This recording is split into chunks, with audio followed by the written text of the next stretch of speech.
की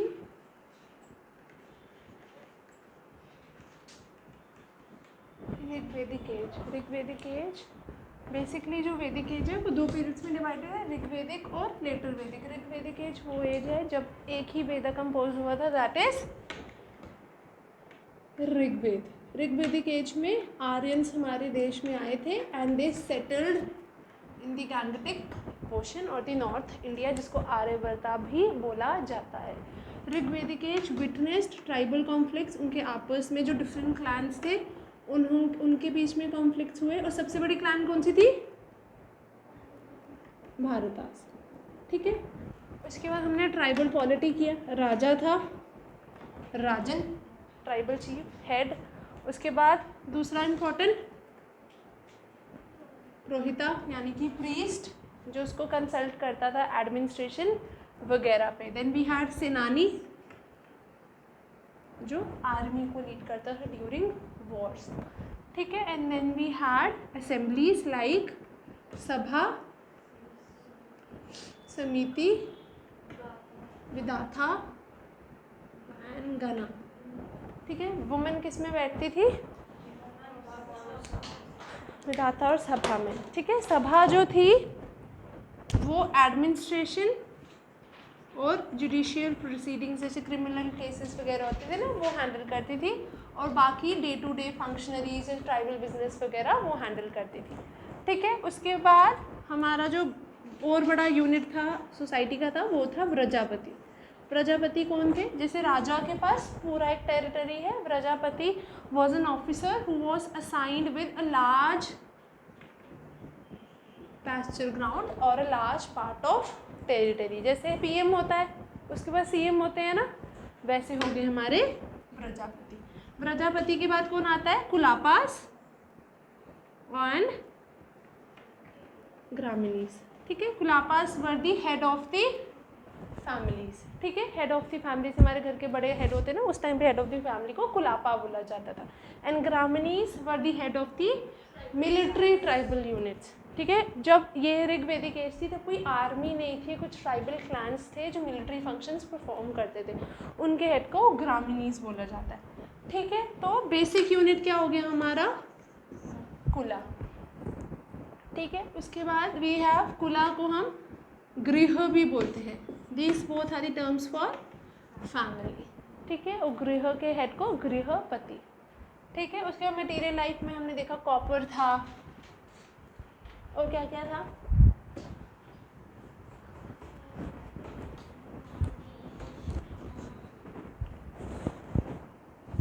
weaving, spinning, spoked wheel, ये सारी चीज़ें शुरू हो चुकी थी। और वुमेन की ऑब्जेक्टिफिकेशन शुरू हुई थी। जैसे ब्राह्मण्स वगैरह जो थे ना, उनको रिवॉर्ड में एक तो काउस दी जाती थी और वुमेन स्लेव्स दी जाती थी। वुमेन को अभी भी हक थे बट उनकी ऑब्जेक्टिफिकेशन भी शुरू हो चुकी थी। सोसाइटी क्या बन चुकी थी? ट्रियार्कियल। तो इंक भर दो। ट्रियार्कियल। ठीक है, यहाँ तक सब क्लियर था? घर से पढ़ा था, क्वेश्चन लिखे थे? परसों वाला क्वेश्चन लिखा है? नहीं, बोलो।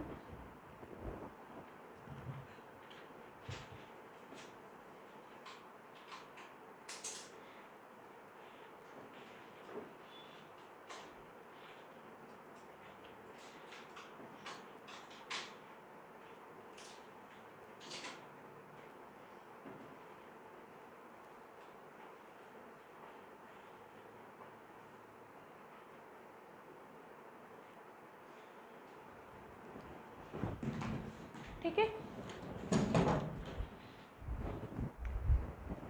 हमारा लास्ट टॉपिक बचा है ऋग्वेदिक एज का, that is the Rigvedic God's. जैसे आईबीसी के दौरान लोगों ने नेचुरल फोर्सेस को पूजा करना शुरू कर दी थी, तो अब तो सोसाइटी बन चुकी थी, पॉलिटी भी थी, तो इस दौरान लोगों ने किन किन को पूजा, क्यों पूजा, वो सारी चीज़ें हम इसमें करेंगे।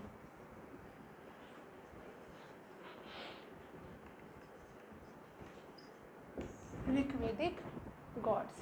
ठीक है, अब आर्यंस जो थे, जो वो सेटल हुए, उनको लगा यार रेन्स कैसे हो रही है, ये बारिशें कैसे हो रही है, बारिश पड़ने से क्रॉप्स कैसे ग्रो हो रहे हैं, क्लाउड्स कैसे आ रहे हैं, ये सन मून, सन दिन में रोशनी दे रहा है, मून रात को हमें हेल्प कर रहा है रोशनी दे के, ये स्टार्स, ये सारे आ कहाँ से रहे हैं। और उनको लगा ये रिवर्स, कितने natural forces, sun, moon, rivers, mountains and rain. तो उनको ये लगा यार ये सब कहाँ से आ रहा है। तो इस बात को लेके वो बड़े कंफ्यूज थे और उनको एक्सप्लेनेशन नहीं मिल रही थी, वो एक्सप्लेन नहीं कर पा रहे थे, वो इसके पीछे का रीज़न नहीं जान पा रहे थे। वो ये सारी चीज़ें उनकी मदद कर रहे थे। तो अब उन्होंने इन सारी चीज़ों को, जितने भी नेचुरल फोर्सेस थे, उनको पर्सोनिफाई करके पूछना शुरू कर दिया। उनको बोला यार अगर इसके पीछे, हमारे एग्जिस्टेंस के पीछे रीज़न है, वुमेन बर्थ देती है, ठीक है, जैसे सोसाइटी बनती है वुमेन भी बर्थ देती है, पर इनके पीछे एग्जिस्टेंस का रीज़न उनको नहीं पता था। तो अब उन्होंने क्या किया कि यार हमें नहीं समझ आ रहा, तो हम इनको ही पर्सोनिफाई करके पूछते हैं। इसका मतलब कुछ तो इनमें स्पिरिचुअल या कुछ ऐसी पावर है कि ये हमारी हेल्प कर रही है, और इनका एग्जिस्टेंस ही नहीं पता किसी को नहीं पता सन कहाँ से शुरू हुआ या मून कैसे बना, किसी को नहीं पता। तो उन्होंने इन चीज़ों को पर्सोनिफाई करके पूछना शुरू कर दिया, आइदर इन एनिमल और ह्यूमन फॉर्म, ठीक है। So they started personifying the natural forces either in the as living beings, either in animal और human forms to provide them offerings और शो देयर डिवोशन, बिकॉज ये सारी चीज़ें उनको help कर रही थी। और ऋग्वेदा उन्होंने बनाया जिसमें हिम्स यानी कि प्रेयर्स, भजन वगैरह जो होते हैं वो थे इन सारी नेचुरल फोर्सेस की प्रेज में, इन सारी नेचुरल फोर्सेस की डिवोशन में उन्होंने भजन वगैरह ऋग्वेदा में कंपोज करना शुरू कर दिए। क्लियर है यहाँ तक?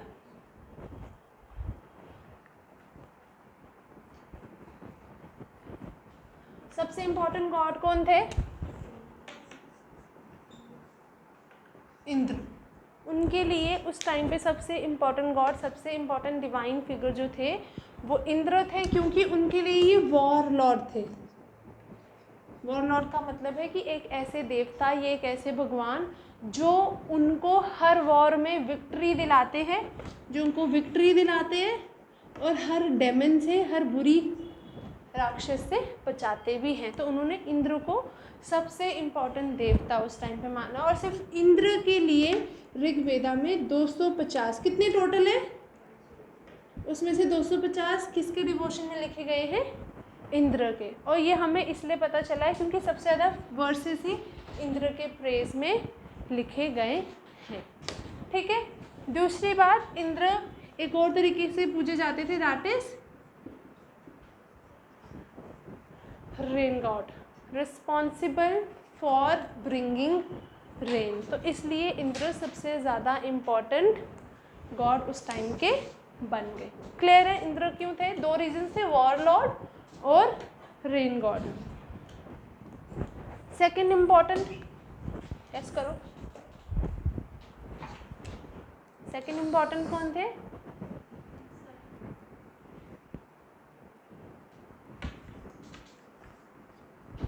अग्नि। सेकेंड इम्पॉर्टेंट, सबसे important, second most important God थे अग्निदेव, जिनको उन्होंने पूजना शुरू कर दिया। एंड इनके फेवर में कितने हिम्स लिखे गए ऋग्वेदा में? 200 hymns in Rigveda were devoted to Agni, ठीक है। बिकॉज अग्नि उस टाइम पे, जैसे आज के टाइम तो बल्ब्स है, हमारे पास LED लाइट्स है, सब कुछ है, पर उस टाइम पे अग्नि इकलौता सोर्स था एंशिएंट सिविलाइजेशन की लाइटिंग का, कुकिंग का। रात को भी उनको ऑब्वियसली फायर तो चाहिए रोशनी देखने के लिए, चीज़ें देखने के लिए। तो चाहे फॉरेस्ट में हो, वो जब हंट करने गए हो या गैदर करने गए हो फूड, या अपने खेत से क्रॉप जोने गए हो, तब चाहे वो कुकिंग में हो, अग्नि उनको हर चीज़ में काम आती थी। इसलिए उन्होंने अग्नि को सेकंड इम्पॉर्टेंट गॉड माना और उनके डिवोशन में 200 भजन ऋग्वेदा में लिखे गए। सेकंड इम्पॉर्टेंट चीज़ अग्नि के बारे में यहाँ पे ये है that people considered Agni as an intermediary between God and the those who are offering sacrifice, हम हवन में डालते हैं ना चीज़ें, और वो जब पंडित हवन कर रहे होते हैं वो बड़ी बार बोलते हैं हवन में ही गिरना चाहिए, हवन में ही और ऐसा माना जाता है कि जब अग्नि में आप कुछ चीज़ ऑफर करते हो भगवान को, वो धुएं के रूप में ऊपर आसमान तक जाती है और भगवान तक पहुंच जाती है। तो ये बिलीफ ऋग्वेदा में शुरू हो चुका था, that Agni is an intermediary between the people and the god. समझ आया कैसे इंटीमीडिएरी? जितना भी हम हवन में डालते हैं वो स्मोक के फॉर्म में ऊपर आसमान में जाता है and then it reaches God, और इस वजह से गॉड हमारी जल्दी सुनते। कभी भी कोई बेबी पैदा होता है या किसी की शादी होती है, कुछ भी होती है, हवन होता ही होता है।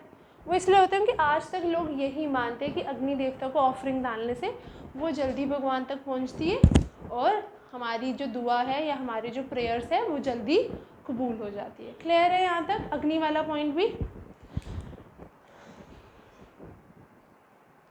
Okay, third important god was Varuna.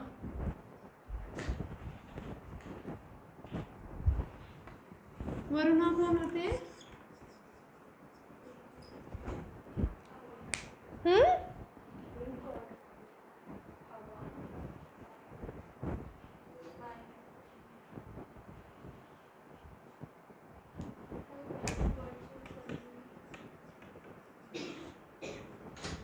Water God, the most important element of human survival, water.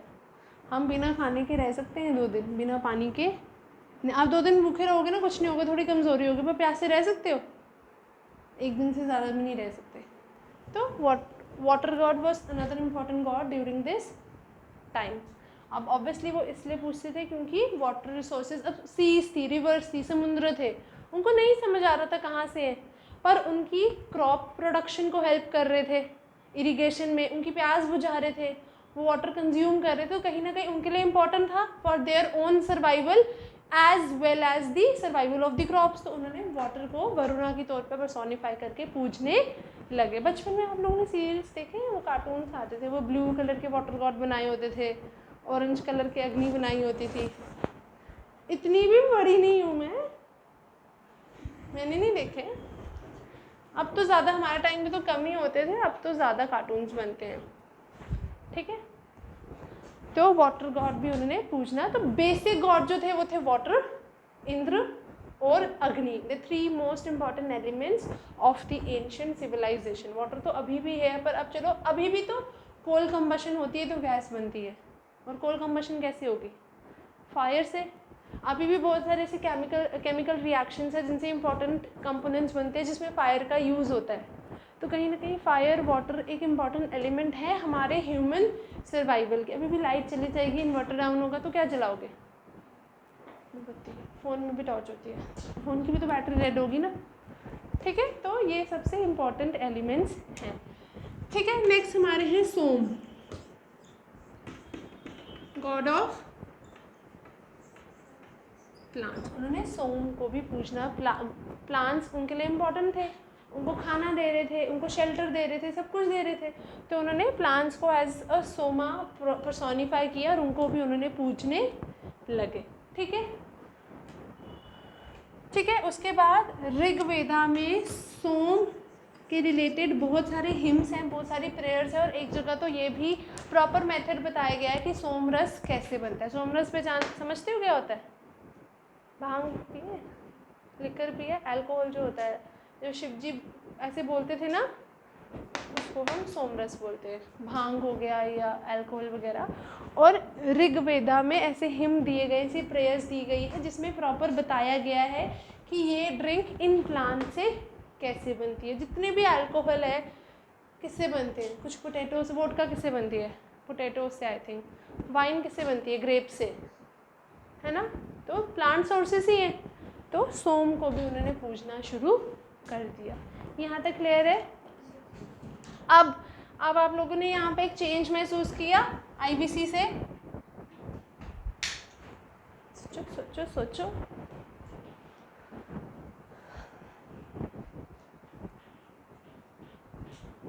Worship में गॉड्स के में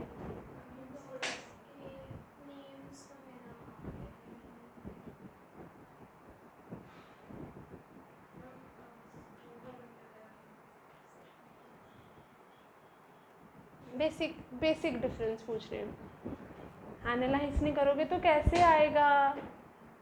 आईबीसी याद है? आईबीसी में सबसे ज़्यादा पूजा किसकी होती थी? इधर दिखी? आईबीसी में सिग्निफिकेंस किसकी थी? वुमेन राइट्स की। यहाँ पे वुमेन राइट्स की जो इम्पोर्टेंस थी वो कम हो गई। और वो क्यों हुआ? क्योंकि सोसाइटी पैट्रियार्कल हो गई।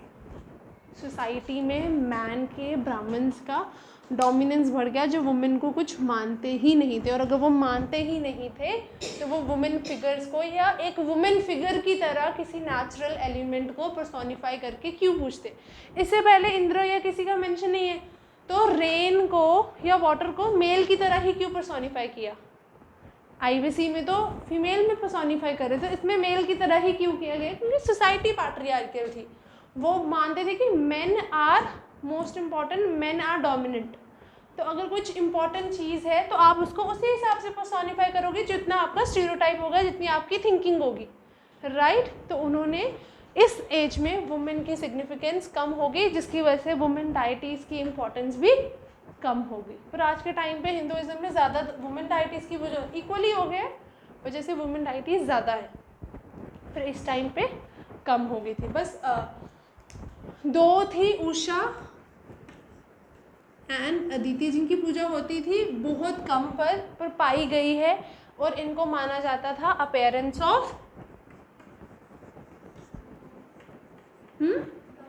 Appearance of dawn. जो सनसेट और सनराइज के बीच वाला टाइम होता है ना, सुबह भी और शाम को भी, that is known as dawn. और उषा और अदिति को उसी के लिए माना गया। डॉन आएगा तभी सनराइज से सनसेट होगा, तो उषा और अदिति को उससे रिप्रेजेंट करके पूजा जाता था, पर इतना नहीं जितना बाकियों को पूजा जाता था। क्लियर है यहाँ तक? ठीक है। अब आएगा मोड ऑफ वर्शिप। वर्शिप तो कर रहे हैं, कैसे कर रहे हैं? आज से 100 साल बाद अगर कोई हमारा रिलीजन देखेगा तो हम वो यही बोलेगा कि यार इन्होंने मंदिरों में स्टैचूज बनाए, स्टैचूज को फूल चढ़ाए, पैसे चढ़ाए, वैसे पूज रहे थे। तो इस टाइम पे लोग कैसे पूज रहे थे? बाय ऑफरिंग प्रेयर्स एंड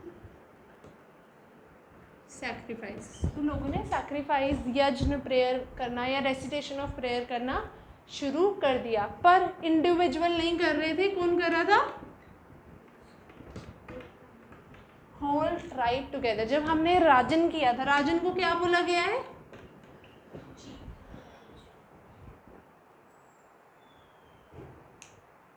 राजन को पूरा क्या बोला गया है?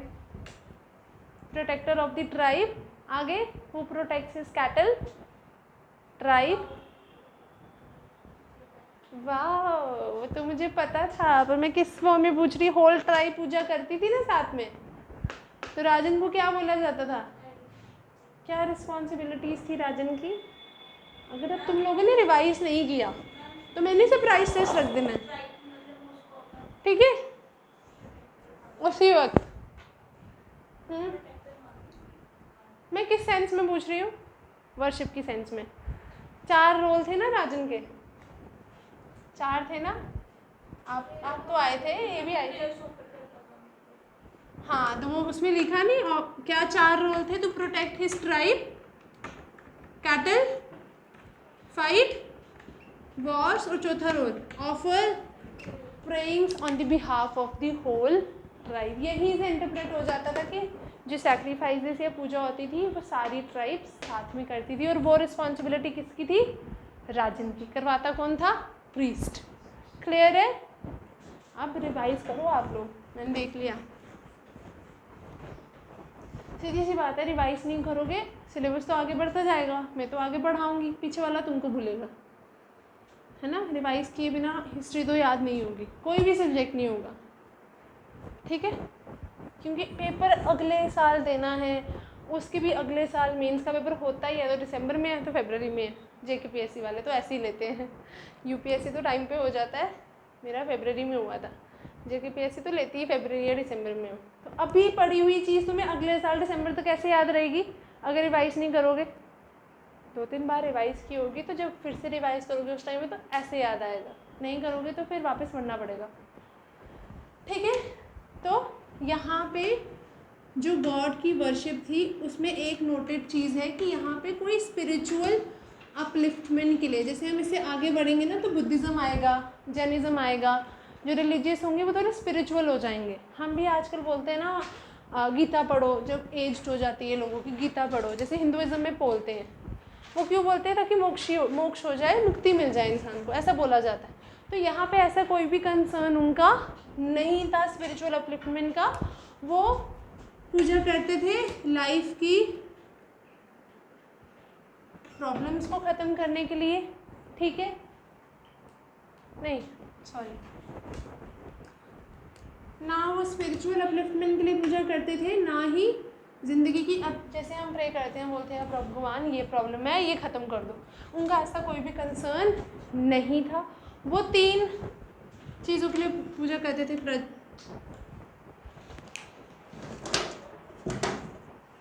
बातें हैं, प्रजा, पशु,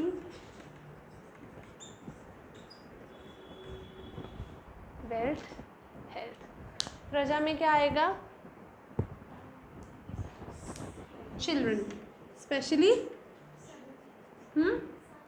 सन। पशु में cow. And wealth and health, जो सबको चाहिए। आज के टाइम पे भी तो हम, जब कोई पेरेंट बनता है वो यही बोलता है कि उसके बच्चे सही रहे।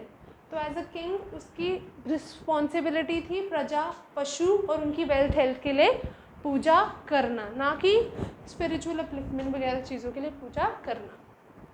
ठीक है, this was the religious portion of the Rigvedic age. इतना रिजिड नहीं हुआ है, तो शुरू हो चुका था। क्लियर है यहाँ तक? लिख ले, तो तुम्हारी ऋग्वेदिक एज हो जाएगी खत्म।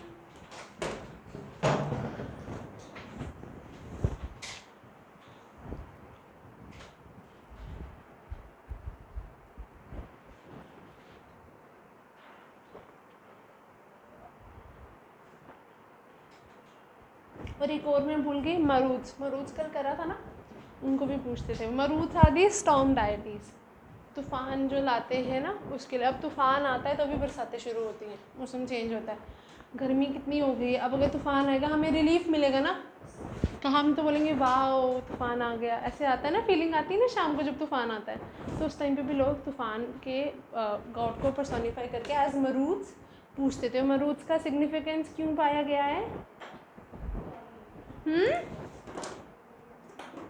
तो क्या, हाँ, जो मरूद्स थे उन्होंने एक ही वुमेन से शादी की थी, मतलब एक औरत के 2 पति थे।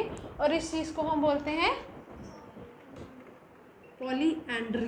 जैसे पॉलीगैमी होता है ना, जब एक हस्बैंड की 1 से ज़्यादा बीवियाँ होती है उसको बोलते हैं पॉलीगैमी। जब एक वुमेन के 1 से ज़्यादा पति होते हैं उसको बोलते हैं पॉलीएंड्री। ठीक है, समझ आया?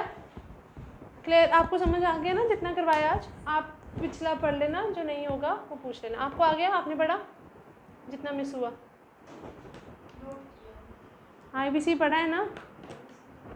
IBC नहीं, अच्छा स्टोन एज पढ़ा है आपने? स्टोन एज किया है ना पूरा? कल स्टोन एज का ना सब्जेक्टिव टेस्ट है, कल भी आना फिर टेस्ट देने। ठीक है, चलो लिखो ऋग्वेदिक God's.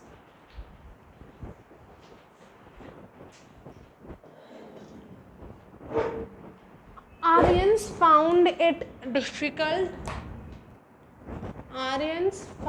it difficult to explain the advent of rains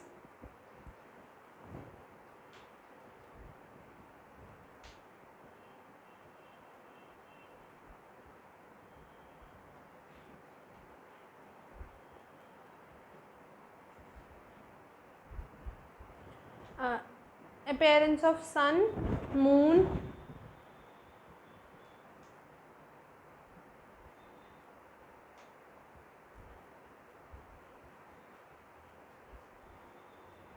mountains, rivers, etc.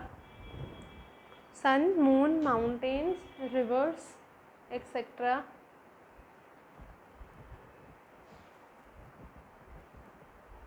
They personified these natural figures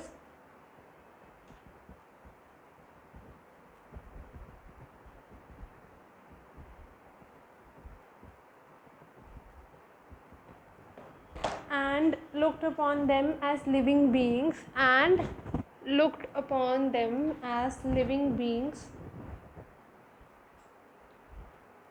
to whom they gave animal and human tributes.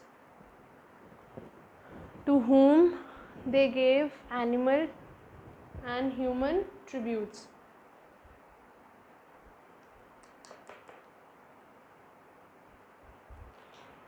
Rig Veda composed hymns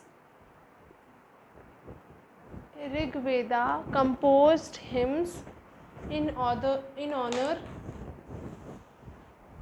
of these gods.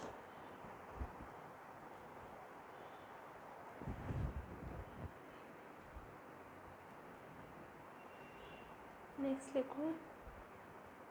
Most important divine figure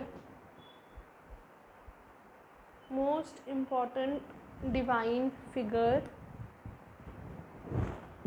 the Indra,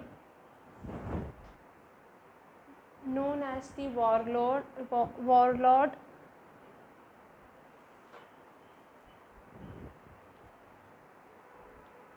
leading and helping Aryan soldiers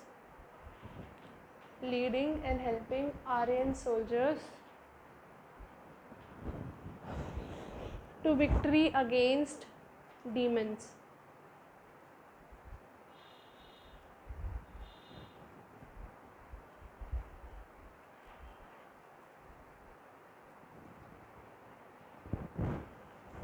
Two 50 hymns in Rig Veda are devoted to Indra.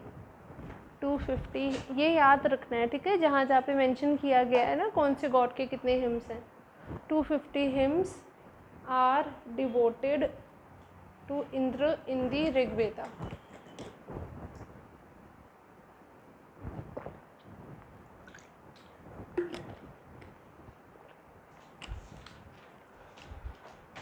He was considered as rain god, responsible for bringing rains. He was considered as rain god, responsible for bringing rains. Clear है इंद्र का? कोई आपसे match the following में पूछे तो आप बता सकते हो वॉरलॉर्ड और रेन गॉड दोनों कौन थे? इंद्र. सबसे ज़्यादा मैच दी फॉलोइंग क्वेश्चन एक बुक आती है प्रीवियस ईयर क्वेश्चंस की, अरिहंत की आती, अच्छी होती है अरिहंत वगैरह की, वो ले लो, ठीक है. उसमें जितने भी हो सके ना प्रैक्टिस करो साथ साथ में, ठीक है.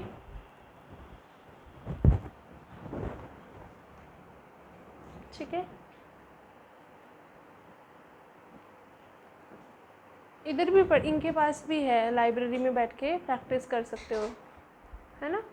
बैठो साथ में प्रैक्टिस करो कि देखो किसका सही है किसका गलत है, सामने वाले की भी हेल्प करो. आपको और जब आप डिस्कस करते हो ना चीज़ें और चीज़ें समझ आती हैं, समझे. नेक्स्ट लिखो. Agni. Second most important god was Agni. Second most important god was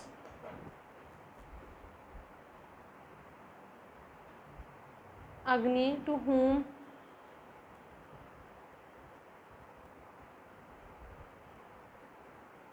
200 hymns were devoted in Rig Veda.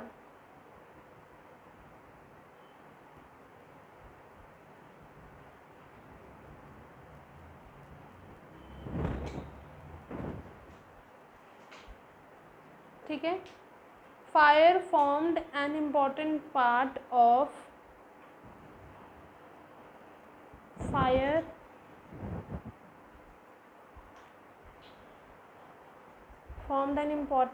of ancient civilizations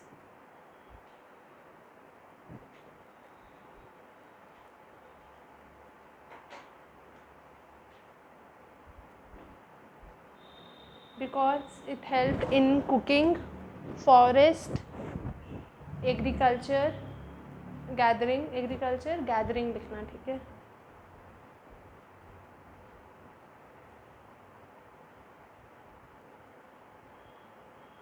agriculture gathering.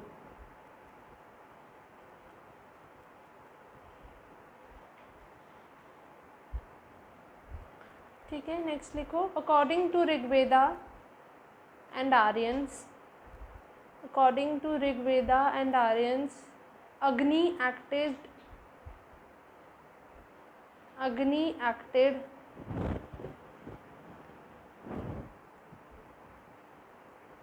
as an intermediary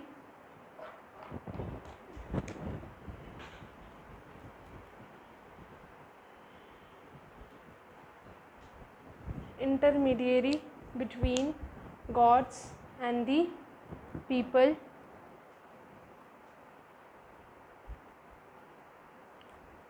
Offerings were made to Agni. Offerings were made to Agni, and it was believed that these offerings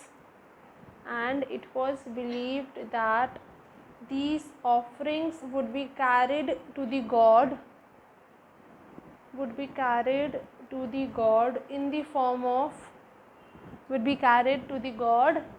in the form of smoke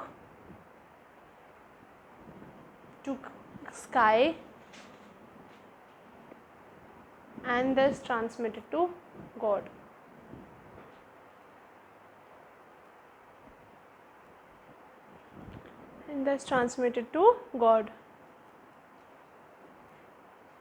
लिख लिया यहाँ तक.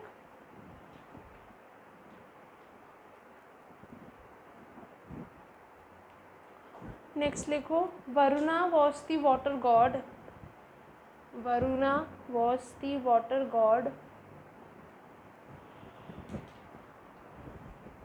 Who upheld the natural order.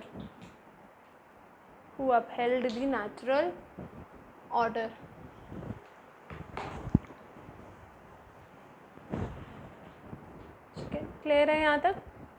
Natural order upheld करने का मतलब है कि अगर पानी ख़त्म हो जाए या तूफ़ान आ जाए, सुनामी टाइप आ जाए या फ्लड आ जाए, तो सारी सिविलाइजेशंस ख़त्म हो जाती है. पर वो भगवान जो थे वरुणा, वो उसमें संतुलन यानी कि बैलेंस बनाए रखते थे, जिससे नेचुरल ऑर्डर भी मेंटेन रहता था, इकोसिस्टम भी और सिविलाइजेशंस भी.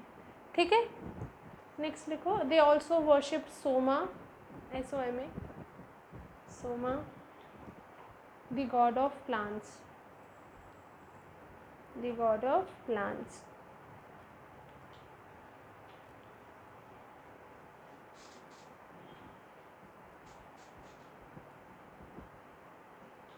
A large number of hymns have been found in Rig Veda.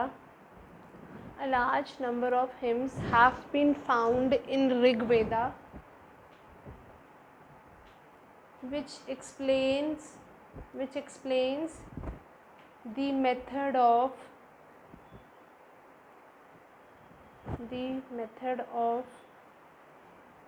preparing this drink from plants.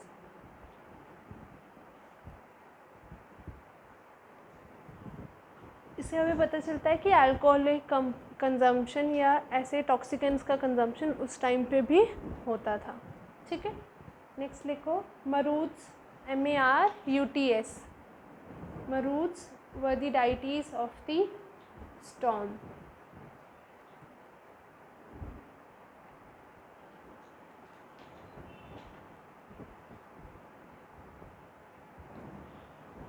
ठीक है, नेक्स्ट लिखो. Female divinities, DIVINITIES,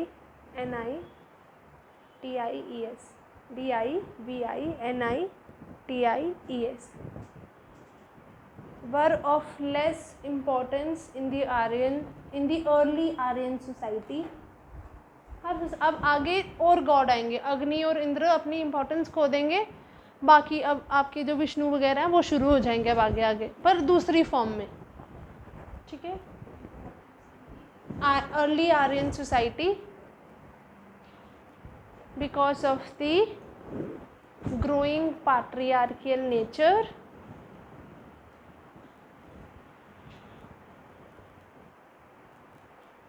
and dominance of man.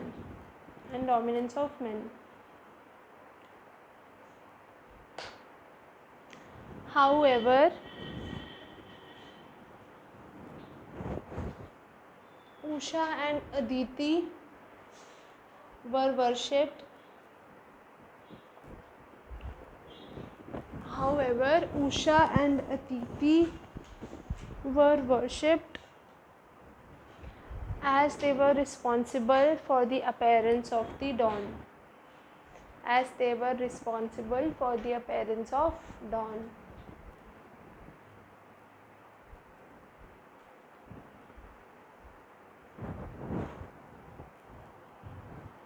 Next लिखो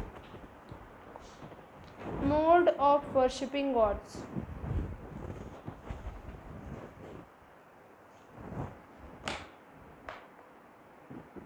A recitation of prayers,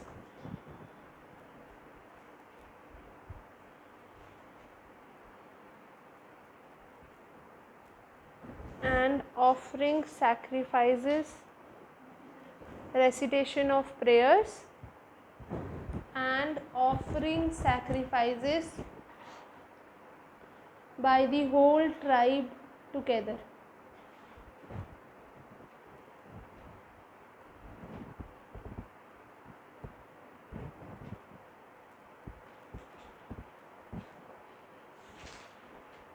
Last point लिखो. They did not worship God. They did not worship God for spiritual upliftment. For spiritual upliftment or ending miseries of life. Or ending miseries of life.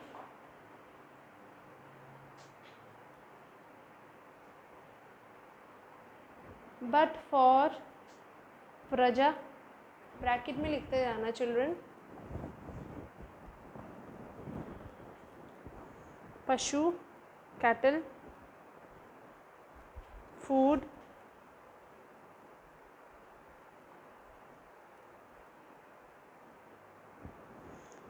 health, wealth, etc.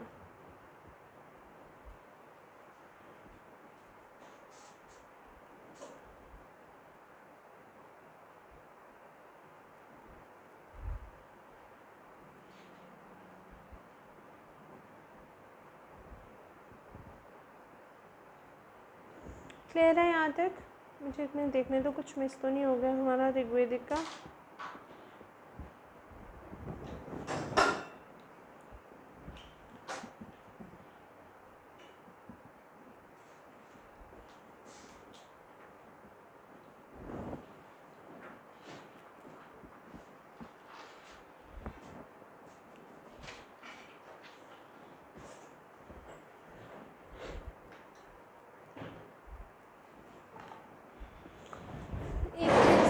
Miss होगी विधाता के. हाँ भराओ. यहाँ तक समझ आया?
विदाथा थी ना,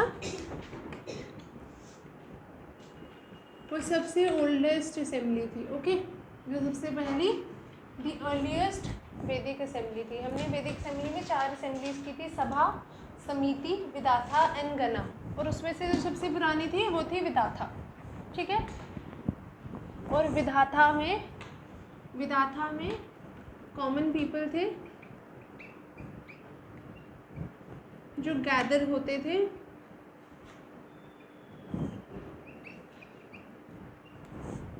रिलीजियस और फिलोसफिकल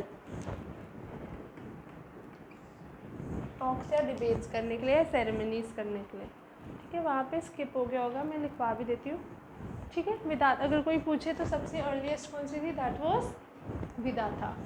अगर आप लोगों ने बुक पढ़ी होती या कोशिश की होती तो आपको मेरे से पहले ये पता होता। तो बुक नहीं पढ़ी ना अफसाना, बुक नहीं पढ़ी ना,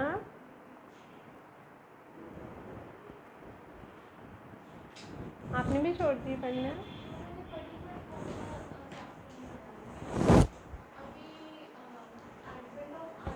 हाँ,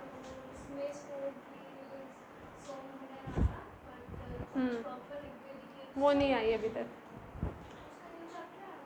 हाँ, कोशिश करो कि साथ में पढ़ो, क्योंकि बहुत सारी चीज़ें होती है, नोट्स होते हैं जो इम्पोर्टेंट चीज़ें होती हैं, तो बुक पढ़ना ज़रूरी है, क्योंकि बहुत सारी चीज़ें होती है जो हम भी भूल जाते हैं बताना, बुक में से तुम्हें पता चलेगी। ठीक है, तो Vidatha was the earliest assembly in which the common people gathered for discussing or debating upon religious or philosophical matters or conducting religious ceremonies. लिख लो।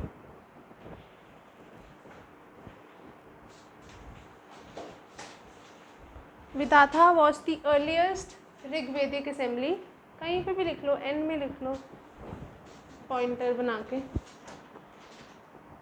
विदाथा was the earliest Rigvedic assembly in which common people gathered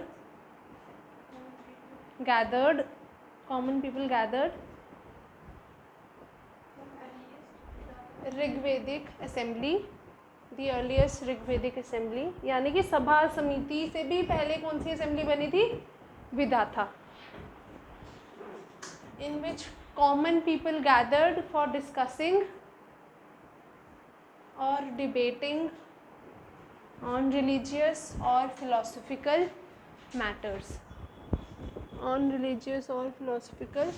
matters, clear है? Women के नाम लिखवा दिए थे, ठीक है, कुछ रह गया?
उससे अगर आप कोई वुमेन का स्टेटस पूछे तो आप वो भी बता सकते हो।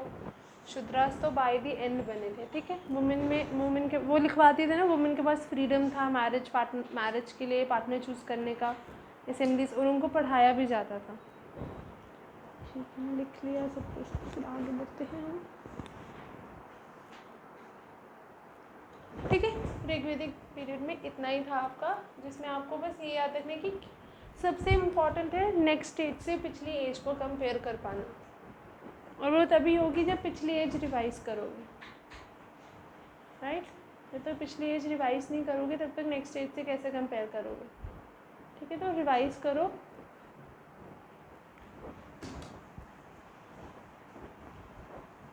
वरना मैंने सरप्राइज टेस्ट ले लेना है।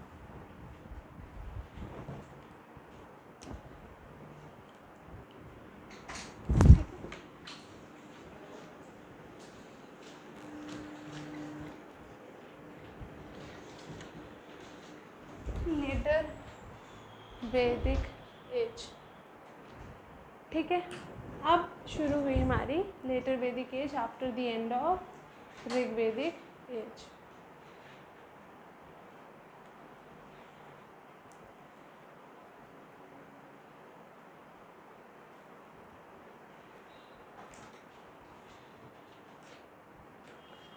ठीक है, अब लेटर वैदिक, अब जैसे ट्राइबल पॉलिटी थी ऋग्वेदिक में, है ना, मतलब ट्राइबल चीफ ही किंग था। अब लेटर वैदिक एज में क्या हुआ,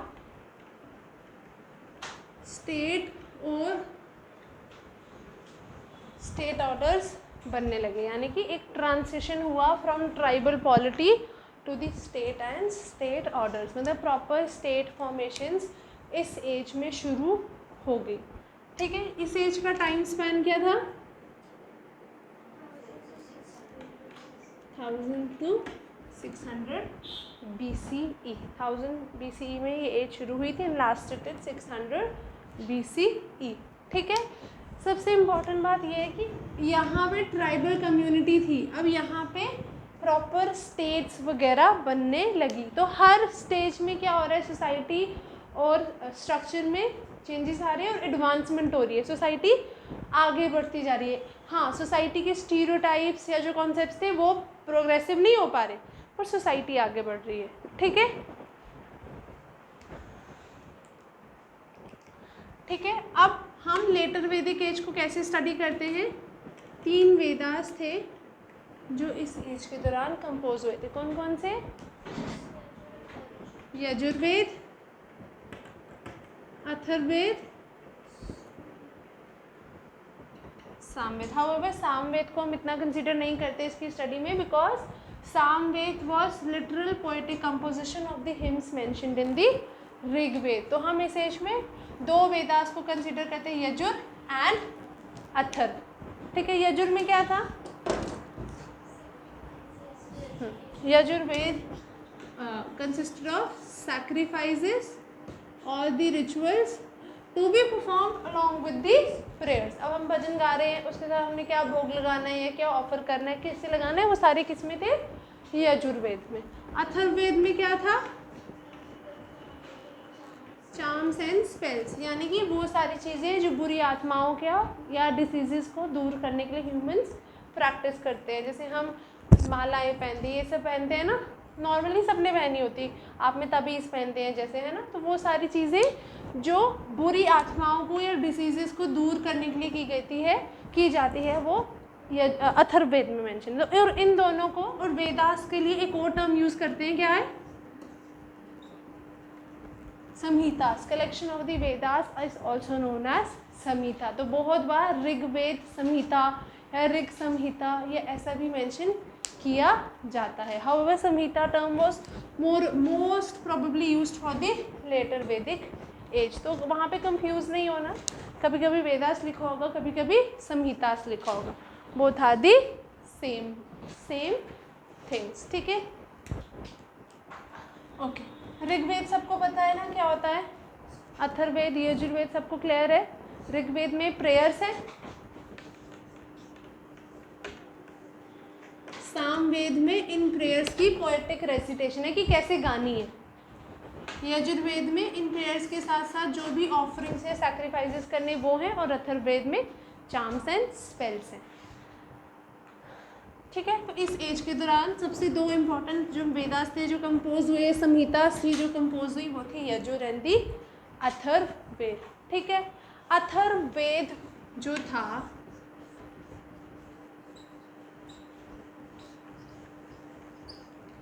अथर्ववेद एक ऐसा वेद था, अब हमने आर्यंस के बारे में तो सब पढ़ लिया, पर अथर्ववेद एक ऐसा वेद था जो नॉन आर्यंस के बिलीव्स या प्रैक्टिसेस के बारे में हमें बताता था कि नॉन आर्यंस क्या करते थे, नॉन आर्यंस क्या मानते थे, वो सारी चीज़ें अथर्ववेद हमें बताता था। ठीक है, क्योंकि इससे पहले जितने भी वेद पढ़े, जितनी भी चीज़ें मैंने आपको बताई, कहीं पे नॉन आर्यंस का मेंशन नहीं किया गया, but Atharvaveda is the only Veda which source light on the belief of non Aryans, क्योंकि वो भी तो प्रेजेंट थे सोसाइटी में, चाहे लोअर स्टाटा में थे पर सोसाइटी में प्रेजेंट थे। ठीक है, ओके। अब इस दौरान एक और सीरीज ऑफ टेक्स्ट कंपोज हुई, ब्राह्मणास। ब्राह्मणास क्या होते हैं?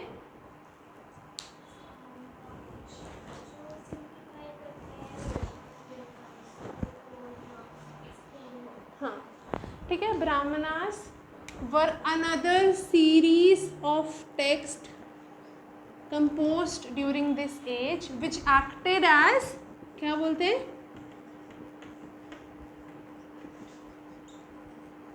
appendices। appendices क्या होता है?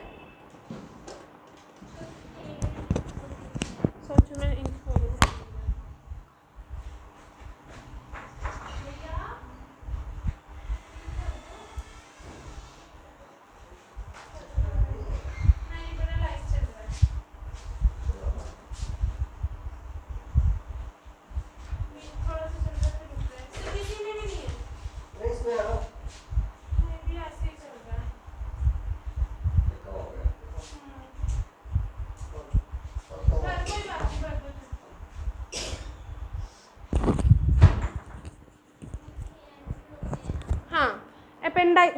बुक लक्ष्मीकांत देखी है? तुम लोगों ने लक्ष्मीकांत ली भी नहीं है? कैसे बच्चे हो यार तुम। हाँ, नहीं, बुरा नहीं मानना, ऐसे बोली। लक्ष्मीकांत तो पढ़ लेनी चाहिए साथ साथ में, इतनी मोटी है वो।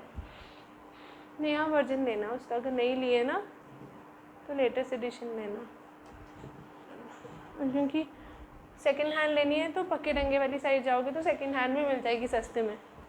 न्यू वाली थोड़ी एक्सपेंसिव होती है ना जैसे, तो पक्के डंगे जाओगे सेकंड हैंड मिल जाती है सस्ती। मैंने तो इतनी पढ़ी है कि मेरी तो फट गई है, अब इसको समेट के रखा है मैंने। ठीक है, क्योंकि मैं ग्रेजुएशन में भी पढ़ रही थी ना उसी से। ठीक है, तो Brahmanas were basically a series of text composed जो वेदास में दिए गई प्रेयर्स, गए रिचुअल्स को समझाते हैं, उनकी सिग्निफिकेंस समझाते हैं। आप कभी हवन में बैठते हो, पंडित मंत्र बोलता है, आपको नहीं समझ आता, वो आपको उसका मतलब बताएगा। ब्राह्मणास वही पंडित वाला काम कर रहे थे। जितने भी इन वेदास में रिचुअल्स थे या सैक्रिफाइसेस थी या प्रेयर्स थी, उनके मतलब के साथ साथ उनकी सिग्निफिकेंस भी ब्राह्मणास समझाते हैं, और ब्राह्मणास भी इसी एज के दौरान कंपोज किए गए थे। समझ आया ब्राह्मणास क्या होते हैं? अब याद आया? ठीक है, ठीक है। यजुर्वेद अथर्ववेद क्लियर है? यहाँ तक क्लियर है? ठीक है। और ये सारे टेक्स्ट कहाँ पे बने थे? कहाँ पे आर्यन सेटल हुए थे? कुरु ट्राइब कहाँ गई थी? अपर गैंगेटिक प्लेन। कुरु, जब भारतास जो थे ना, सबसे बड़ी क्लैन थी। भारतास का एक वॉर हुआ था 10 छोटे छोटे क्लैंस के साथ, और इस वॉर के बाद भारतास जीत गए थे, और फिर भारतास मिल गए थे क्लैन से जो थे पुरुष, और पुरुष के बाद वो बन गए कुरुस। कुरुस जो हमारे महाभारत में मेंशन है, जो पांडवा जो जितने भी थे वो कौन से क्लैन के थे? कुरु क्लैन के। और कुरु क्लैन सारी उठ के कहाँ गई? अपर गैंगेटिक प्लेन, और अपर गैंगेटिक प्लेन में उन्होंने रूल किया, and they dominated the upper Gangetic plain till 500 BCE, at least till the end of Mahabharat.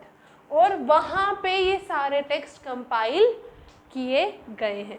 ठीक है, और अपर गैंगेटिक प्लेन से हमें 700 साइट्स मिली है। 700 sites have been discovered belonging to this space which were inhabited। ऐसे नहीं कि सिर्फ खाली साइट थी, वहाँ पे लोग रह भी रहे थे उस टाइम पे। यहाँ तक समझ आया? भैया को लाने दो, जो नहीं समझ आता है उसी को पूछा करो।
स्कूटी से, ठीक है। कहाँ थे हम? ठीक है, ये सारी जो थी ये कब कंपाइल हुई? गैंगेटिक प्लेन में, और 500 BCE तक कंपाइल हो चुकी थी। कितनी साइट्स मिली है? 700 साइट्स। यहाँ पे कौन सी ट्राइब रह रही थी? कुरु ट्राइब। क्लियर आया? यहाँ तक समझ आया? कोई कंफ्यूजन? अब जितनी भी साइट्स अपर गैंगेटिक प्लेन की हमें इस एज की मिली है उसको बोलते हैं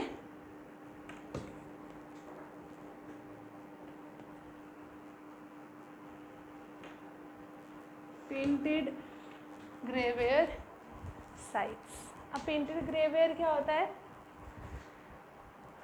painted grey ware is a pottery culture जो डोमिनेंट कल्चर था इस टाइम का।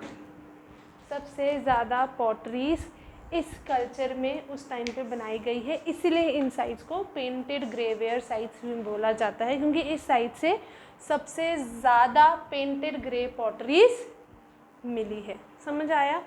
ठीक है। कौन कौन सी डिशेस और बाउल्स, ठीक है, क्लियर है। और यूज़ क्या करते थे वो? Earth and clay. तो ग्रे कलर की पॉटरी सबसे डोमिनेंट पॉटरी थी इस टाइम की, और क्योंकि 700 साइट्स ऐसी मिली हैं जिनसे ऐसी पॉटरी रिकवर हुई है, इसलिए इनको पेंटेड ग्रेवेयर साइट्स भी बोला जाता है।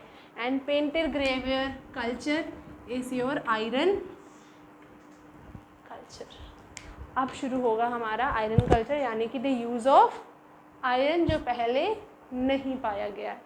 ठीक है, तो कोई आपसे पूछे later Vedic age, painted greyware age और the iron age, they are same, मतलब ये सारे एक ही टाइम पीरियड को बिलोंग करती है। कुछ कंफ्यूजन है?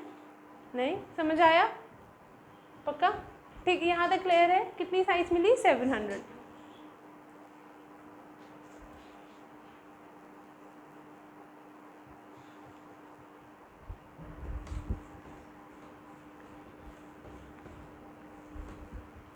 ठीक है, अब यहाँ पे क्या हुआ?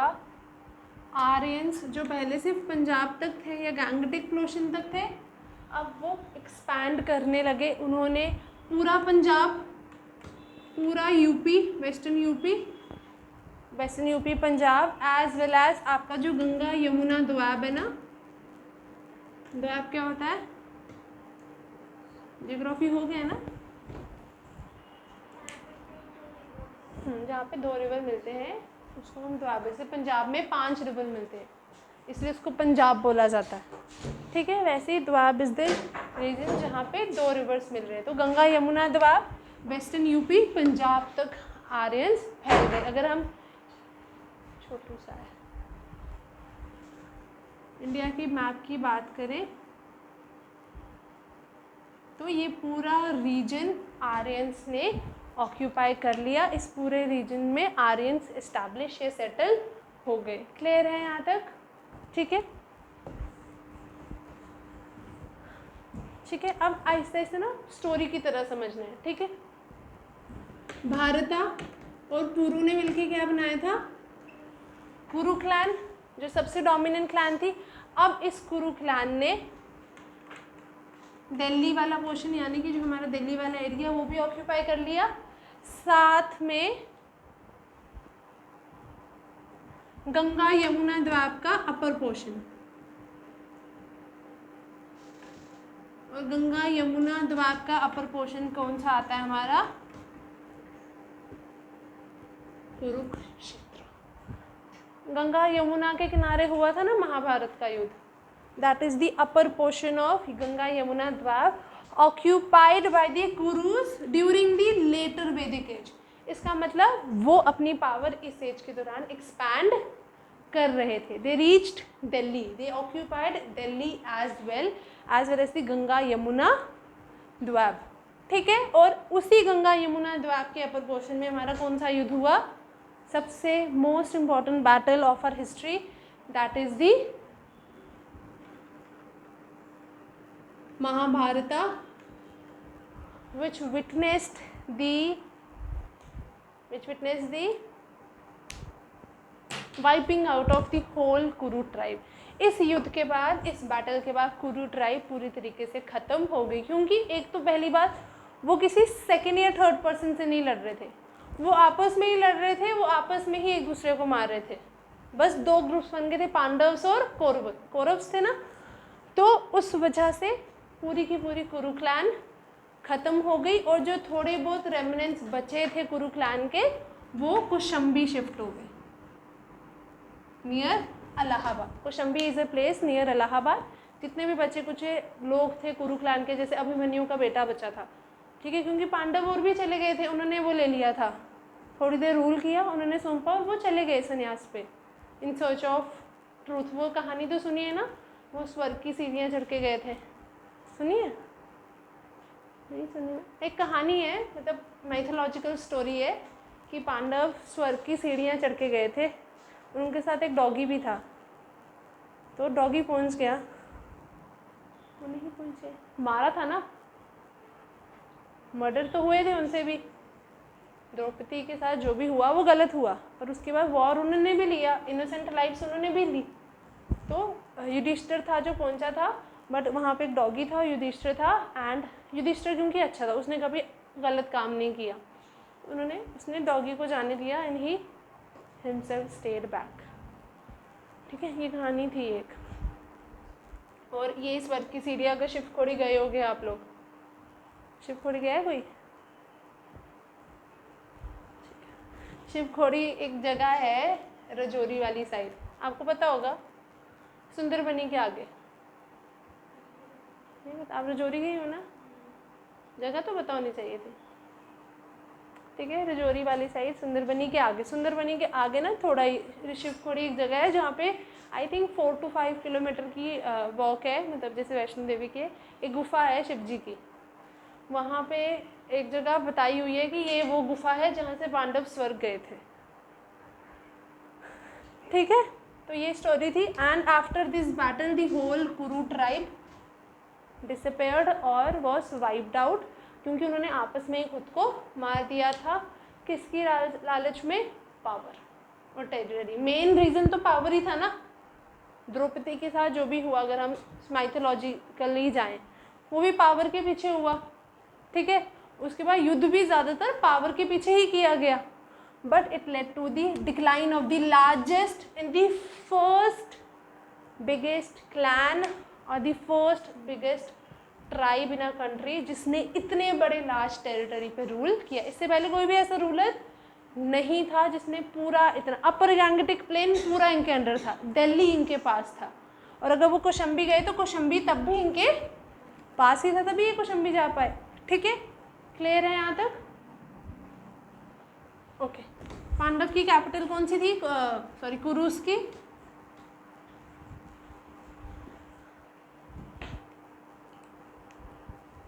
ठीक है, कुरुक्षेत्र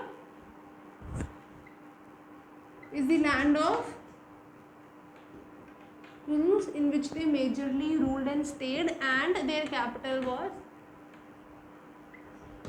हस्तिनापुर। इतना लॉकडाउन आया, इतनी महाभारतें आई। ठीक है, हस्तिनापुर। ठीक है, Hastinapur was their capital and this Kurukshetra was the part of upper portion of Ganga Yamuna द्वाब near Delhi. ठीक है, अभी भी कुंभ का मेला लगता है ना इलाहाबाद के पास। ठीक है, उसके बाद after Mahabharata they moved to Kaushambi which was a place near Allahabad. Clear है यहाँ तक? जितने भी लोग बचे थे वो कौशंबी चले गए। ओके, ये समझ आया कुरु ट्राइब? तो ये एक स्टेट ही बन गई थी, कैपिटल था, सब कुछ था। दूसरी हमारी इंपॉर्टेंट ट्राइब थी उस टाइम की पंचालास। ठीक है, पंचालास कौन थे? ऐसा माना जाता है जो द्रौपदी थी, she belong to the Panchala tribe. However historical evidence नहीं है, these all are mythological stories. और ये माइथोलॉजिकल स्टोरीज भी वो हैं जो हमने सुनी है जनरेशन टू जनरेशन। ठीक है, Panchalas were another important Aryan tribe जो आज के टाइम पे क्या है, मॉडर्न बरेली। बरेली जगह का नाम सुना है? मॉडर्न बरेली जहाँ पे है, वहाँ पे ये पंचालास उस टाइम पे रहते थे, जिसको उस टाइम पे बडाउन, फरुखाबाद, ये सारा एरिया उस टाइम पे पंचालास के अंडर आता था। और ये सारा एरिया वेस्टर्न यूपी के आसपास ही है, जो उस टाइम पे पंचाला ट्राइब के अंडर था। इतने बड़े एरिया को बताने का ये ज़रिया है कि ये कितने ज़्यादा एरिया पे रूल उस टाइम पे कर रहे थे, क्योंकि राजा तो था ही, पहले से ही था, तो टेरिटरी एक्सपैंड हो रही थी। ये समझ आया?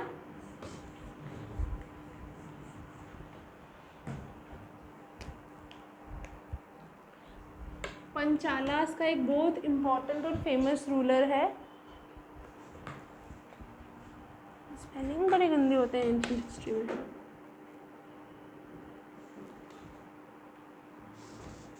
परिवहाना जैवली, जो सबसे पॉपुलर रूलर था, जिसका नाम पाया गया है डिफरेंट बुक्स में, डिफरेंट वेदास में, जो एक पॉपुलर रूलर था पंचालास का। एक इम्पॉर्टेंट पॉइंटर है तुम्हारे लिए कि पंचालास का इम्पॉर्टेंट रूलर का नाम तुमसे पूछा जा सकता है, ये बहुत कम बुक्स में आपको मिलेगा। ठीक है, क्लियर है यहाँ तक? तो पंचाला किंगडम उस टाइम पे बहुत फेमस था बिकॉज ऑफ इट्स फिलॉसफी। यहाँ पे बहुत एक्सपर्ट थे फिलॉसफी के लोग, बहुत ऐसे लोग थे जो फिलॉसफी में बहुत अच्छी अच्छी चीज़ें लिख रहे थे। Even the kings were here philosophers. So Panchala rulers were known for their philosophy as well as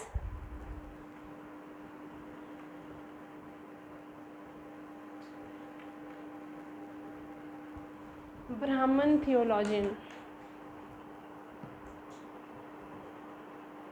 मतलब बताओ थियोलॉजी का?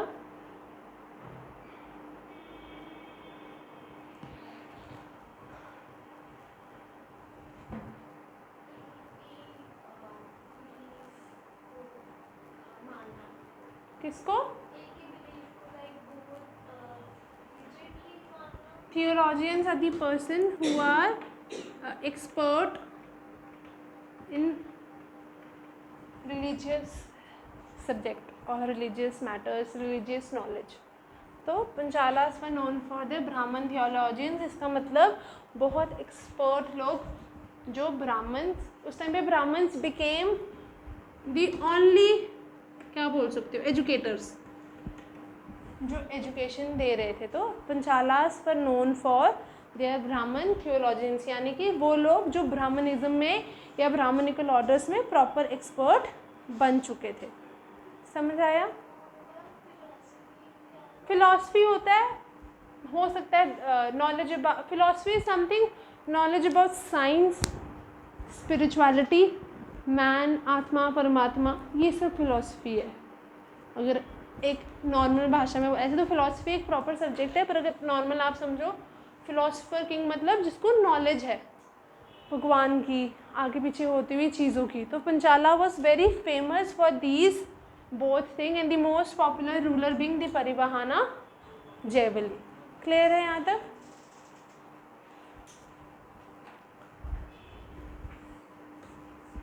दो इम्पॉर्टेंट ट्राइब समझ आई, कोई कंफ्यूजन तो नहीं हुई? ठीक है। Later Vedic phase ended around 600 BCE, और उसके बाद जो वैदिक लोग थे, अब फेज ख़त्म हुआ है ना, तो लोग थोड़े ख़त्म हुए, कुछ तो लोग बचे होंगे इस फेज के। उन्होंने क्या किया, वो ईस्टवर्ड मूव होने लगे, दे स्टार्टेड मूविंग ईस्टवर्ड। और इसके बाद हमारे महाजनपद आएंगे। महाजनपद पता है, बहुत बड़ी बड़ी स्टेट्स बनी थी लेटर वैदिक के बाद, विच आर नोन एज महाजनपद। ठीक है, तो now people started moving eastward, जहाँ पे पहले इतनी हैबिटेशंस प्रेजेंट नहीं थी या तो हमने नहीं देखी। ठीक है, हमें कोई एविडेंस नहीं मिला। नाउ लोग कहाँ गए? Kushala in eastern UP and Videha, Videha in northern UP. ठीक है. Now people started moving eastward and new habitations established in Kushala and Videhi, and these two habitations further eventually turned into one of the major महाजनपद. सबसे बड़ा one of the major महाजनपद was in कुशाला. ठीक है. जैसे हस्तिनापुर के लोग कौशंबी चले गए महाभारत के बाद, वैसे जब लेटर वैदिक फेज ख़त्म हुआ तो लोग कुशाला और विदेही में जाके इस्टेब्लिश हो गए, सेटल हो गए. ये बताने का मतलब ये है कि जो हैबिटेशंस यहाँ थी वो आहिस्ता आहिस्ता यहाँ भी मूव करने लगी, वहाँ पे भी लोग बसने लगे. समझ आया. और जब हम लेटर वैदिक एज के एंड के तक पहुँचते हैं तो हम देखते हैं कि कॉपर का यूज़ बढ़ जाता है. लोगों ने कॉपर के इम्प्लीमेंट्स, कॉपर की पॉटरी, डिफरेंट पॉटरी. यहाँ पे अब पॉटरी कौन सी थी पहले? Painted grey ware. But after the end of later Vedic phase when people move to Kushala and Videha, people started using copper implements and black and रेडवेयर pottery. इसका मतलब कुछ कल्चरल एलिमेंट्स आपके साथ जाते भी हैं और कुछ कल्चरल एलिमेंट्स आपके चेंज भी हो जाते हैं when you change your habitation और योर प्लेस. अगर आप यहाँ से दिल्ली रहने जाओगे तो आप में भी चेंज आएगा. आप उस तरीके से वहाँ नहीं रह सकते जिस तरीके से हम जम्मू में लिविंग बहुत सस्ती है, सीधी सी बात है. ठीक है. कम है. बाहर बहुत एक्सपेंसिव है. मेरा भाई रहता था पुणे, इससे छोटा रूम था और उसका रेंट 12,000 था. इससे भी छोटा रूम. और छत उनकी कम होती है. महाराष्ट्र वगैरह वाली साइड जाओगे ना, हमारी छतें ऊंची है ना, उनकी 6 फुट की या 7-8 फुट की छत होती है मैक्सिमम. तो जब हम हैबिटेशन चेंज करते हैं, प्लेस चेंज करते हैं, तो हमारे कल्चरल एलिमेंट्स दूसरी हैबिटेशन या दूसरी प्लेसेस के साथ मिलके चेंज होते हैं. और यही हुआ यहाँ पे जब कुशाला और विदेही में लेटर वैदिक फेस वाले लोग गए जो पेंटेड ग्रेवेयर पॉटरी यूज़ कर रहे हैं, आयरन यूज़ कर रहे हैं. जब उनका इनके लोगों के साथ इनकाउंटर हुआ तो उनके हैबिटेशन में, उनकी कल्चर में चेंज आया and they started using black and रेडवेयर pottery. इसका मतलब यहाँ पे पहले से ब्लैक एंड रेडवेयर पॉटरी कल्चर था, तभी उनमें ये अपनाया. ठीक है. तो उसके बाद लोगों ने बहुत छोटे छोटे एरियाज़ में रहना शुरू कर दिया. They had small and compact settlements rather than the large settlements as witnessed in the later Vedic phase, and they used iron implements and horse का use तो अभी भी था. Aryans के लिए horse was a part of their culture, was a part of their life. तो horse का use इन्होंने अभी भी continue रखा. ये थी आपकी later Vedic phase की beginning और ending भी. ठीक है.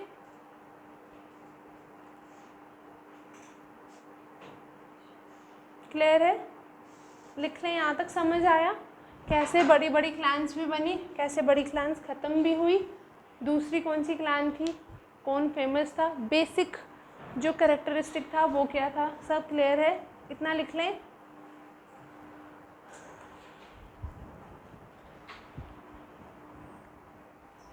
लिखो, हेडिंग डाल दो लेटर वैदिक फेज.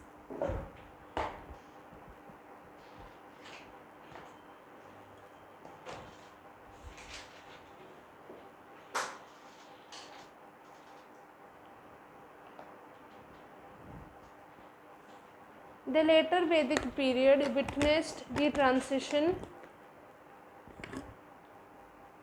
इसके बाद हम एक एक करके इकोनॉमी, सोशल ऑर्डर सब डिटेल में करेंगे. ये आपका हो गया इंट्रोडक्शन लिखने के लिए. ठीक है. क्योंकि वैदिक का तो सीधा ट्रांसिशन हुआ ना, दूसरे वेदास बन गए जिसको हमने लेटर वैदिक फेस बोल गया, पर ये एज ख़त्म हुई है. ठीक है. Later Vedic period witness transition to state and social orders.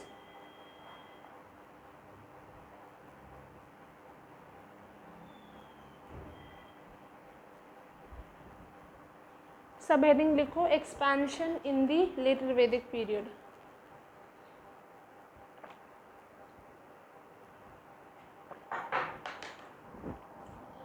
Expansion in the later Vedic period. हाँ बस आ रही हूँ. ठीक है.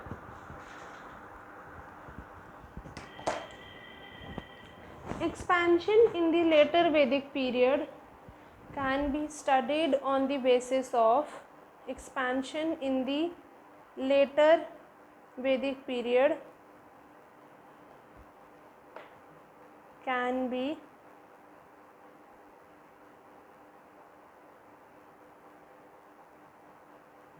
studied on the basis of the Vedic text compiled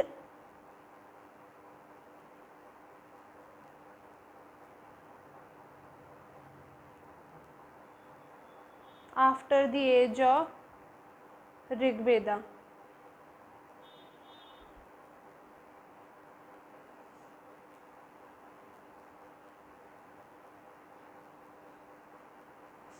next लिखो कलेक्शन ऑफ वैदिक mantras, collection of Vedic mantras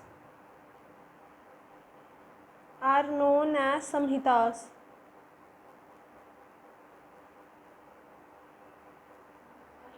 Samhitas, SAMHITAS.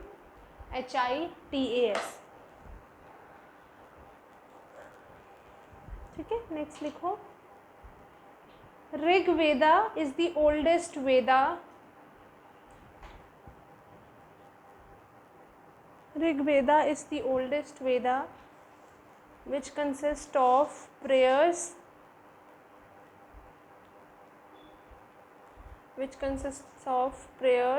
dedicated to different deities.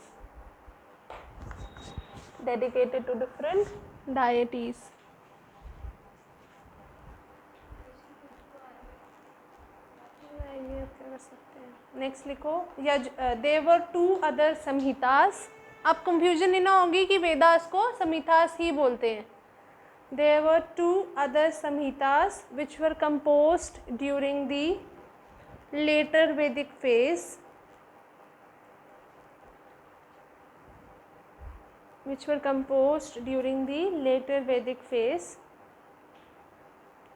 पहला लिखो Yajurveda, which consists of rituals to be done along with the prayers,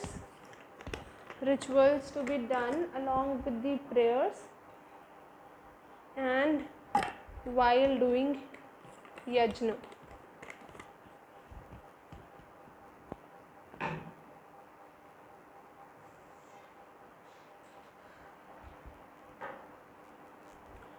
Atharvaveda लिखो next. Atharvaveda consists of charms and spells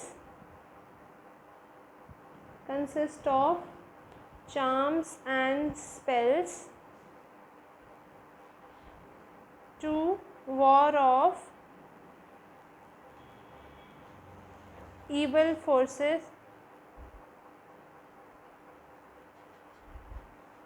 and diseases.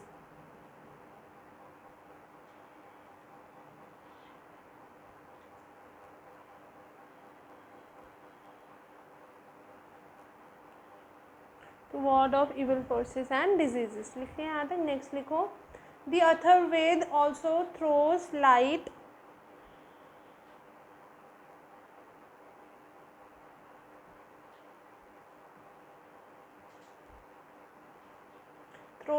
on the beliefs and practices of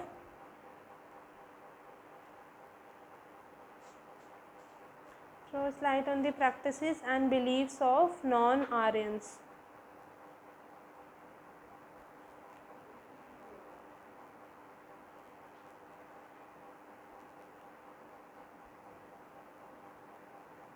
clear है यहाँ तक. Next लिखो another series of text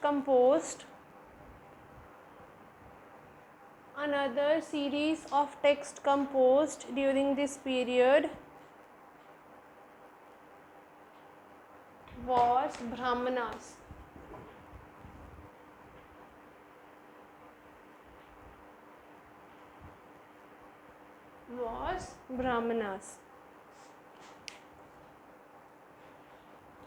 Which comprises of ritualistic formulas which comprises of ritualistic formulas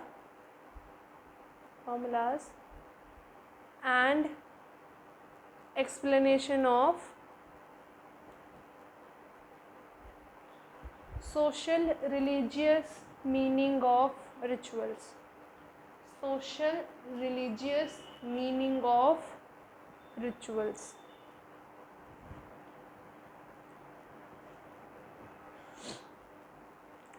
ठीक है, थक गए?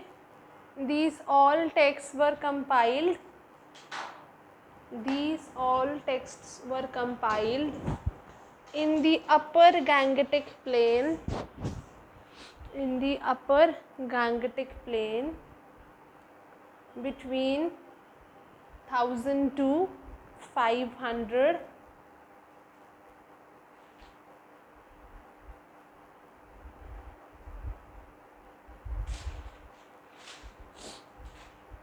BCE, which is next line लिखो. It is the same period and place 500 BCE.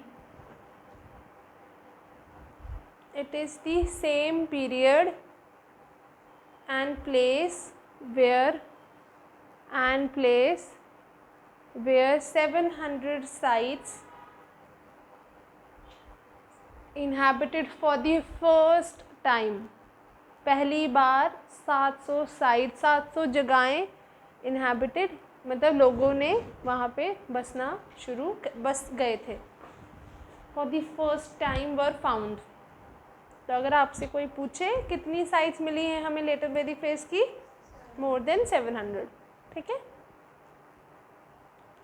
Next लिखो. They are also called as painted greyware sites. PGW लिख लेना, बहुत बार ना PGW सीधा लिखा होता है पेपर में. Painted greyware sites where people used bowls and dishes. Where people used bowls and dishes made of painted grey-ware pottery. Where people used bowls and dishes made of painted grey-ware pottery.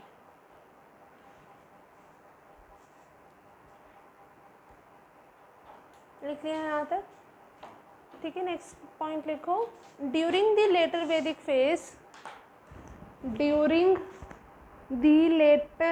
Phase, Aryans expanded throughout the Punjab, western UP and Ganga Yamuna Doab. तो अगर आपसे कोई geographical location पूछेगा Aryans की तो आप यही 3 locations mention करोगे during the later Vedic phase. Okay. And western UP and Ganga Yamuna Doab. लिख लिया यहाँ तक. नेक्स्ट लिखो. Bharatas and the Purus. Bharatas and the Purus together formed the Kuru clan.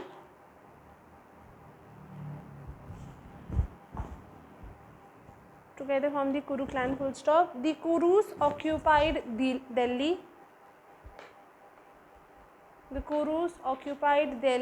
And the upper portion of the Doab. Called as Kurukshetra.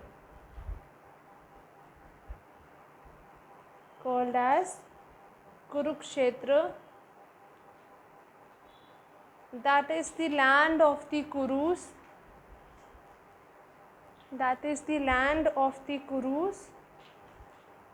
With their capital at Hastinapur. Hastinapur. ठीक है. Next लिखो. The कुरु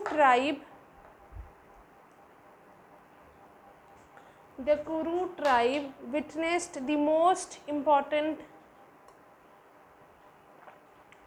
witnessed the most important battle of Bharata, that is Mahabharat.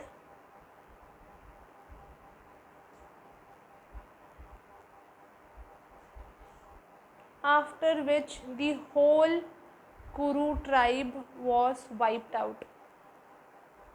After which the whole Kuru tribe was wiped out.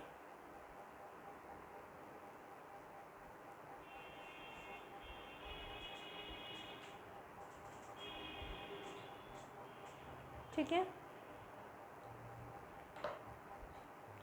However, we learned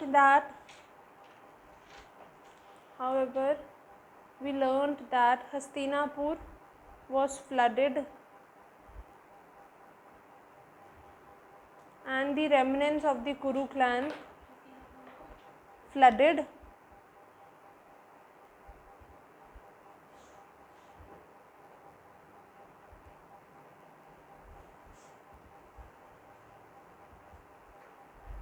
and the remnants of the Kuru clan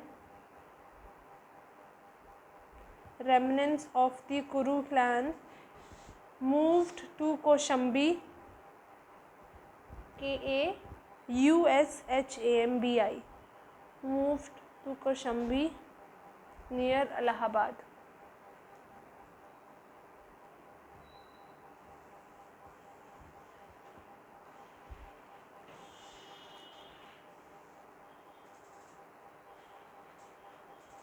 ठीक है. Next लिखो. पंचाला kingdom was another important Aryan tribe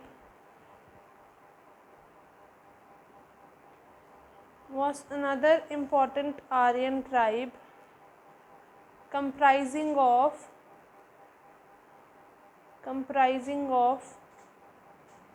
modern Bareilly,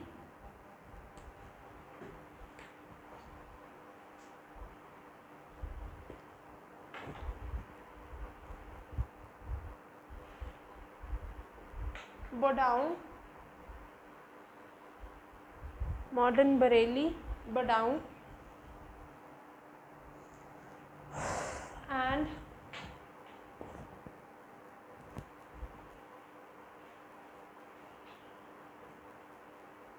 Farrukhabad.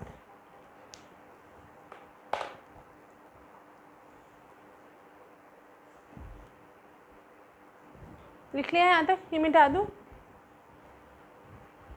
Panchala kingdom is famous for its philosopher kings,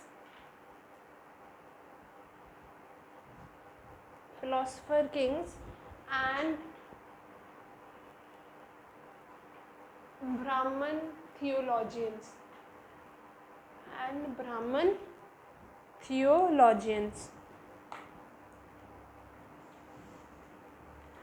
example लिखो. प्रवाहना,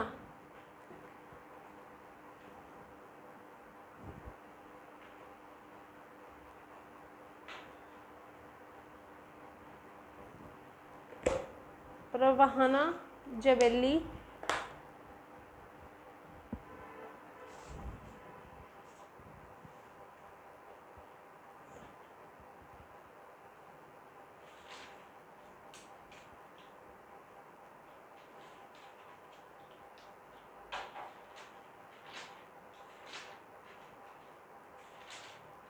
was the most popular ruler of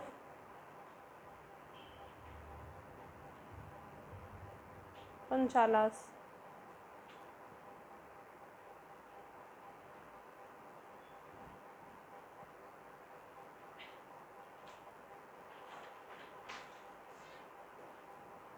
ठीक है. Next लिखो. The later Vedic phase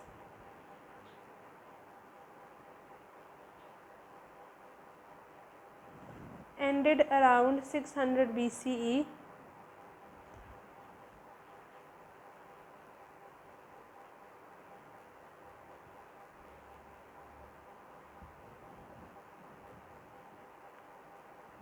and the Vedic people spread eastwards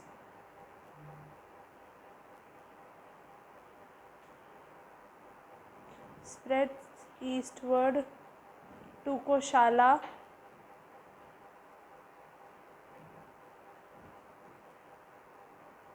in eastern UP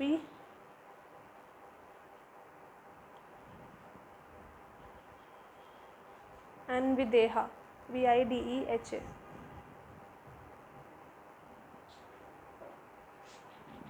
next point लिखो, the use of copper implements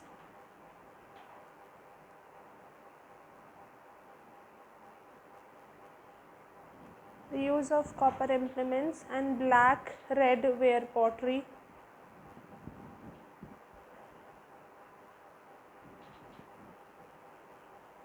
have been found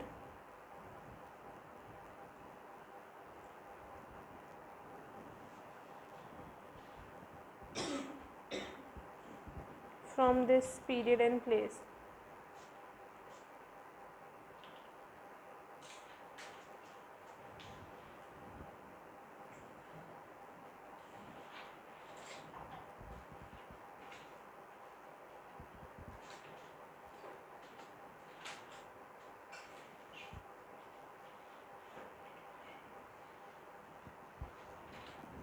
They encountered with thin habitation of people using black and red ware pottery. Thin habitation of people using black and red ware pottery.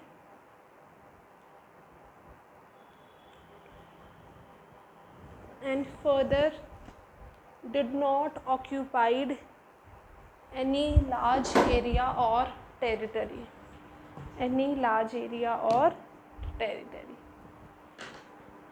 But continued using, and further did not occupied any large area or territory, but continued using iron weapons and horse drawn, and continued using iron weapons and horse drawn chariots.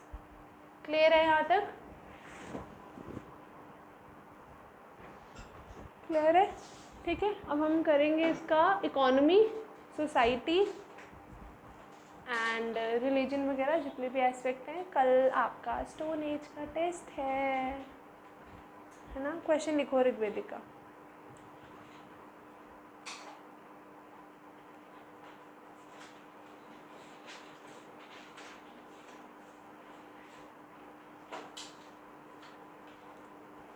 Explain and analyze D developments. और ये एक ऐसी as है जिसका कुछ art और cultural significance नहीं है. The developments that took place during the Rigvedic age. During the Rigvedic age. मैंने अभी एक और क्वेश्चन देना है. हाँ, नोटबुक बंद करने चली थी वो अभी. नेक्स्ट क्वेश्चन लिखो.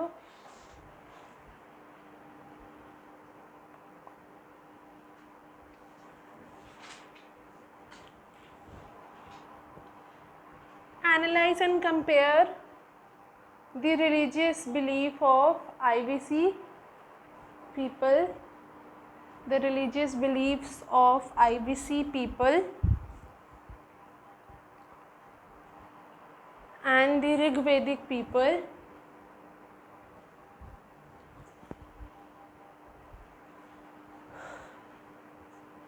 इसके साथ ही लिखो, are the Rigvedic beliefs still relevant in the Indian society?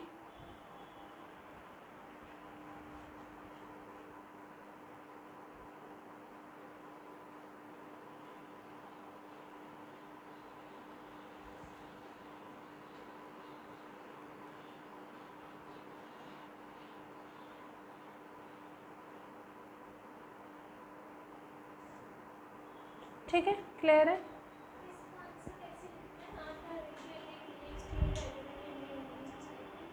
Pen से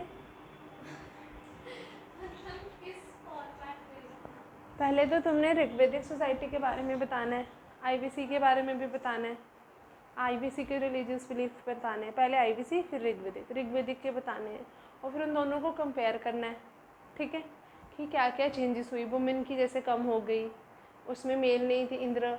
अब फायर को आज भी पूछते हैं, अग्नि में आज भी सैक्रिफाइसेस डालते हैं, अभी भी गंगा की पूजा होती है, वाटर डाइटी है ना, गंगा यमुना की पूजा हो रही है, वो लिख सकते हो। इंद्र को अभी भी देवता माना जाता है, हाँ पूजा कम होती है पर माना तो जाता है ना, राइट, लिख लोगे। जो नहीं लिखा आएगा तो मैं लिखवा दूँगी, कोई दिक्कत नहीं है, मैं भी लिख के लाऊँगी, तो फिर हम पॉइंट्स ऐड कर लेंगे, ठीक है। ये लिख के लाना। और इससे पहले बारिश होए, धूप चल रही है, ठीक है, प्लीज़ रिवाइज करो।